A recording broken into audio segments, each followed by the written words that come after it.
I thought it was just another call, a routine fire in the middle of the night. But when I stepped into that burning house, I heard a voice that froze my blood. It sounded like my son, the one I buried 3 years ago. And from that moment, I knew this fire wasn't just a fire. Greetings, every shadow hides a story. Welcome. Under the bed. It happened here in Glenford, a mill town ringed by pines and a dead rail spur. The date was November 12th, a Monday that never turned fully day. I was on B shift at Station 3 with rookie Evan Pike. Rain made the pavement shine like oil. My watch said 0:33 when the tones hit.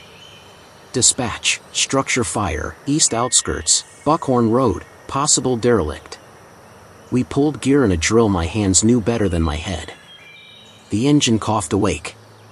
We rolled into rain that hammered the windshield until the wipers squealed. Evan checked the thermal. I checked nothing. Buckhorn Road was a 2-lane seam through timber. The address looked wrong on the MDT. When the trees broke, the house appeared like a memory you wish you could cut out. 2 stories, porch sagging, windows the color of a burnt coin. Smoke rose in ropes, licking the rain. We lit the scene, killed the siren. I had climbed these steps 3 years ago. Then the hall smelled like pancake syrup. Tonight it smelled like wet ash. Evan charged the line. I masked up and shouldered the door. Inside, heat stacked the air, painter ran. Plaster fell like shed skin. We moved low, sweeping water in the metronome pace they teach you until it becomes your only prayer. Room left clear. Room right, a couch folded into a black grin. At 0:37 the roof fended with a cough of sparks.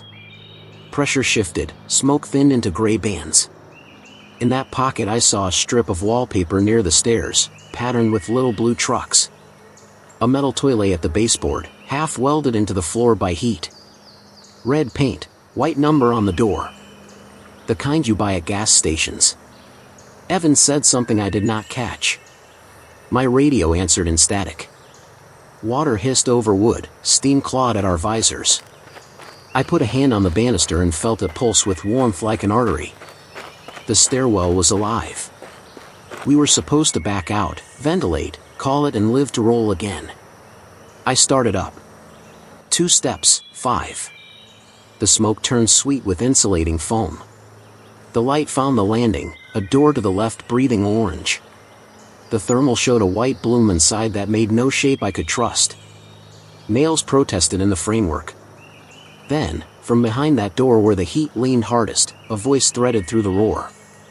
"Dad, are you there?" I stopped so fast the line bucked. Evan grabbed my shoulder, thinking I had slipped. The voice came again. It was not whine through ducting or the trick old houses play when air finds a crack. It was small and careful, the way a boy says it when the night is too big. "Dad, please." My mouth tasted like pennies. The mask fogged. "Training says you call it in, verify, keep the team together." I did none of that. I palmed the door and felt the seam flex. The knob was blister hot. The room beyond pulsed light and shadow like a slow heart. Evan yelled we had to go, that the ceiling was ready to pancake, that the thermal was all white. I barely heard him. All I heard was the voice that should have been Ash for 3 years, the voice that lives only in old voicemails I never play past the first hello. I leaned into the door. The house breathed back, deep and old, as if it had lungs of coal and memory. Rain hissed through a broken sash.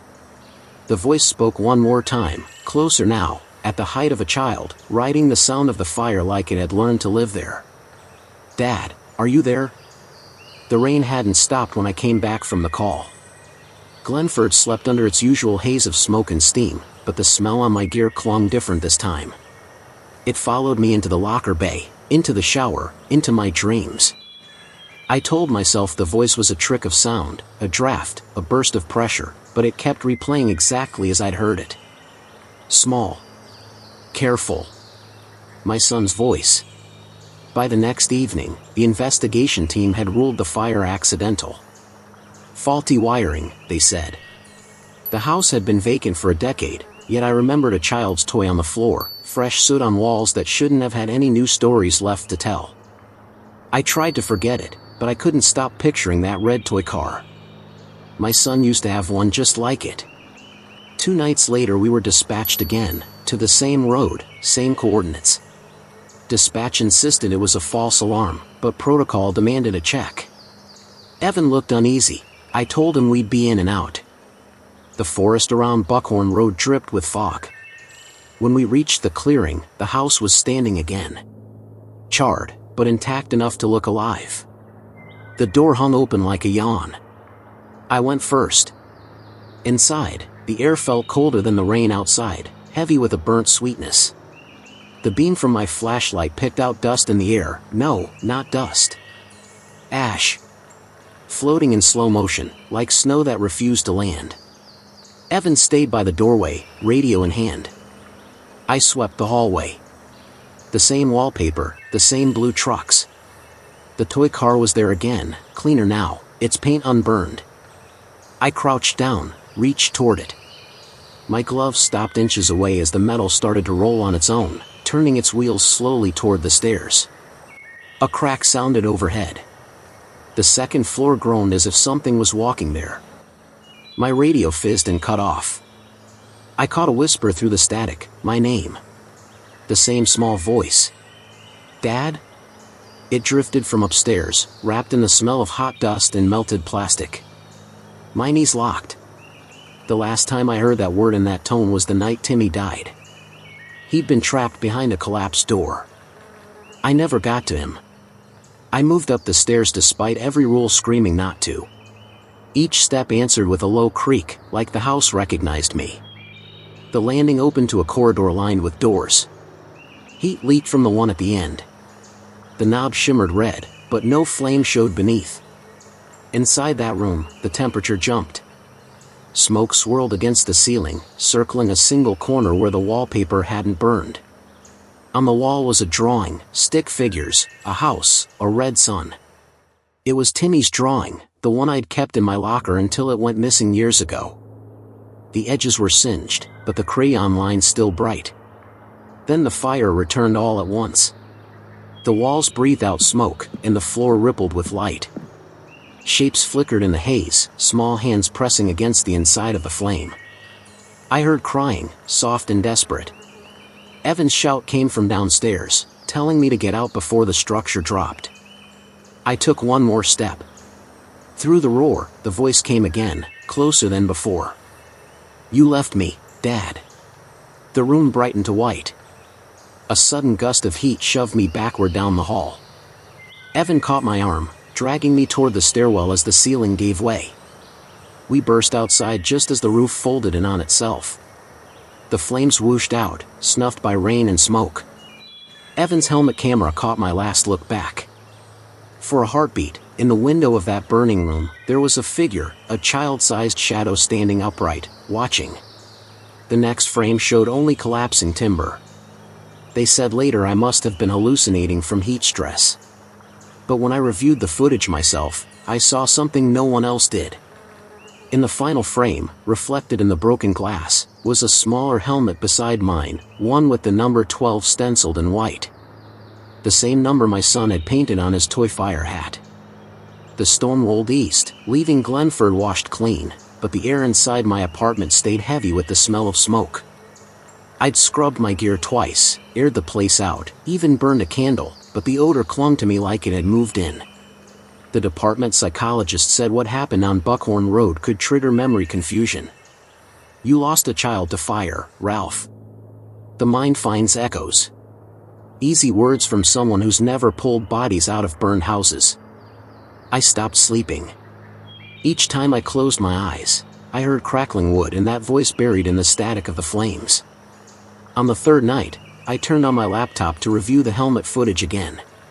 The camera had stopped recording 2 minutes before the ceiling fell. Yet the final second showed something strange, a faint pulse of light in the corner, rhythmic, almost like breathing. Then silence. I told myself it was a glitch. But when I paused the video, my speakers hissed, and a child's whisper threaded through the distortion, soft, trembled, unmistakably familiar. Dad. I slammed the lid down. The hiss stopped. The room went still except for the low hum of my refrigerator. Outside, rain began again. At the station the next day, the chief asked me to take leave. He said the house on Buckhorn Road didn't exist. The coordinates Evan and I reported led to an empty lot. The official call log showed no dispatch at 0:37 that night. I thought he was joking until I saw the paper myself. The entry line was blank. My name wasn't there. Neither was Evan's. Back home, I checked the audio files from the engine's onboard recorder. Every call we'd made that night was clear, except the last one. Static. Then faint breathing. Then a small voice. "You left me, Dad." That was the moment I realized it wasn't just the memory following me. Something had come back from that house. Over the next few nights, the signs grew louder. The smell of wet ash spread through the apartment even with windows open. I'd hear soft footsteps pacing from the kitchen to the hallway. Once, I woke to the sound of a toy rolling across the floor. I turned on the light and saw a red metal car stop at the foot of my bed. Its paint was scorched on one side. I carried it outside, left it in the dumpster, and sat in the truck until dawn. When I returned, the car was back on my nightstand, clean, polished, waiting. The next day, I went to the fire archives. The clerk looked up my request for Buckhorn Road. She said the old house had burned 3 years ago, the same night my son died. After that, the land was cleared and condemned. No other reports existed. But as she scrolled, she frowned. "This is strange," she said. "Someone accessed this file yesterday. Someone named her Sullivan. My own name." That night, I tried recording what I was hearing. I set my phone on the table and let it run while I sat in silence. Minutes passed. Nothing. Then, faintly, the creak of floorboards, the shuffle of bare feet. My breath froze. The voice came again, closer this time, clear as a living boy. "Dad, it's cold." I jumped to my feet, the chair crashing behind me. The phone kept recording. In the reflection of the dark TV screen, I saw a shape behind me, small shoulders, the outline of a helmet. I spun around. The hallway was empty, but the smell of burnt wood filled the air. The next morning, I played back the recording. The room noise was normal, then my own voice whispering my son's name. After that came a faint cry and the sound of something scraping across metal. When I looked closer, the waveform showed a pattern repeating every 3 seconds, like breathing. Human. By evening, I'd convinced myself to return to Buckhorn Road. If the mind wanted echoes, I would chase the sound to its source. Maybe then it would stop. I packed my turnout coat, the old flashlight, and the broken toy car. The road was quiet, swallowed by fog. When I reached the clearing, there was nothing but foundation stones and weeds. Yet the ground smoked faintly, as if still remembering what it had been. I felt heat on my face though the air was cold. Then my radio, dead for months, crackled from inside the truck. A child's voice bled through, distant and trembling. "Come back, Dad. Please." The signal died. The fog rolled closer, thick and orange in the headlights, shaped like fire trying to remember itself. I stood there until the night swallowed every sound, knowing it wasn't over. Something had crossed the line between the living and the burned. And it had found my name again. The next morning, I woke to silence. The air felt wrong, too still, too heavy. The toy car was gone from my nightstand. In its place lay a piece of burned paper. It was curled at the edges, the center faintly colored with a child's crayon sun. I knew it instantly. My son's drawing. I had kept it pinned in my locker for years, until it disappeared. I didn't take it back home that night. Whatever had followed me knew where it belonged. I spent the morning pacing, replaying every moment from that fire. The chief's words, the missing report, the voice on the radio, they all led to one place. I had to go back to where it started. The house where Timmy died. It stood on the north edge of town, fenced off by rusted wire and weeds as tall as my chest. The air around it still held a burnt sweetness. I parked the truck, cut the engine, and just sat there, watching the ruin through the drizzle. The shell of the house leaned sideways like it had been tired for years. Windows gone, roof collapsed. Nothing living dared to grow inside the black circle of its foundation. When I stepped onto the property, the world went quiet. Even the wind seemed to pause. The first step sank into damp ash that gave off a faint crunch. Each breath tasted of iron and smoke. My flashlight beam caught melted toys, pieces of frame, rusted pipes. I reached the spot where the staircase once stood. Only a few steps remained, curling upward into nothing. Under the stairs, half buried in cinders, something glinted. I knelt and brushed the soot away with my glove. A helmet. My old one. Number 7 still visible on the crown. I'd lost it the night Timmy died. They told me it had melted beyond recovery. When I lifted it, a folded scrap of paper slipped out from inside. I opened it with shaking hands. It was another drawing, me and Timmy standing by the fire truck, both smiling.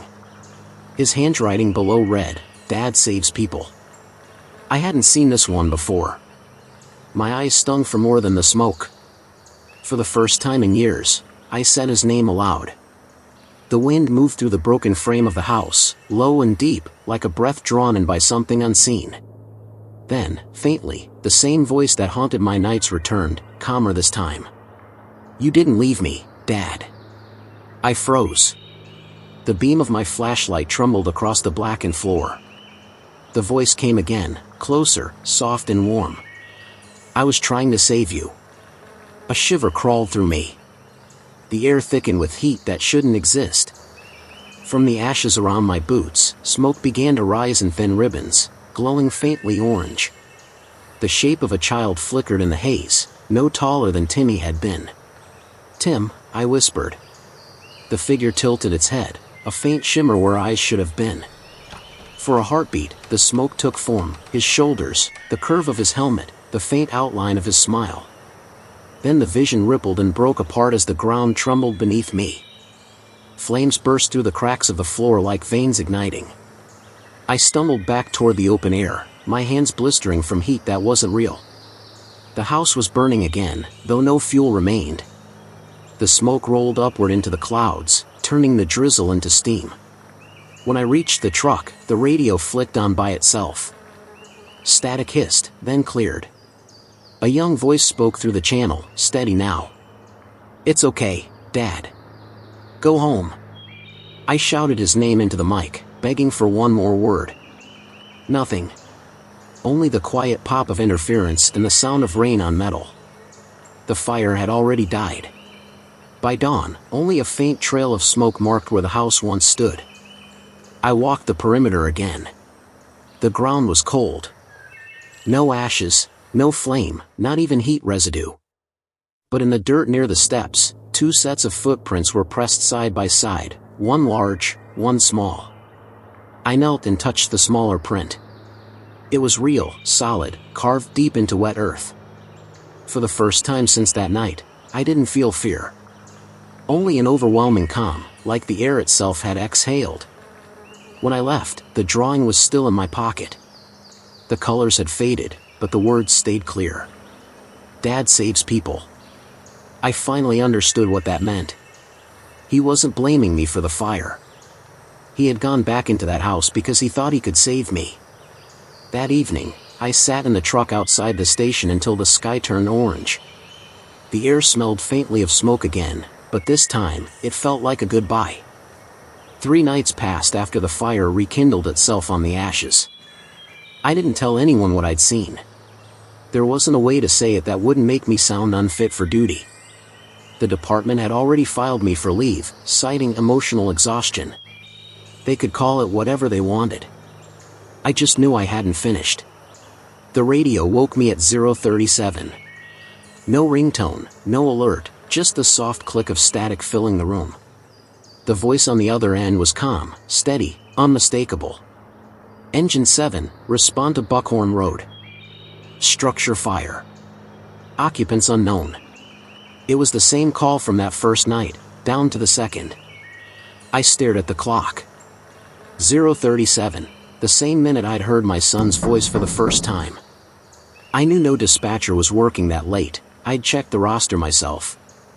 Still, I dressed, grabbed my gear, and drove out through the rain that had started again, fine and silver in the headlights. The forest swallowed the road. The world beyond my windshield felt empty, like even time had stopped breathing. When the clearing appeared, it wasn't a ruin anymore. The house stood whole, the porch rebuilt, its windows glowing with the slow pulse of firelight. I left the engine running and stepped out. The air shimmered with heat, though no smoke rose. Inside, every shadow moved like it was remembering something. I crossed the threshold. The boards didn't creak. The house felt alive again, and it was waiting for me. In the hallway, the wallpaper was new, clean, the blue trucks bright and childish. A faint laugh echoed upstairs, the same laugh I'd heard every morning before school. I followed it. The stairs were solid beneath my boots.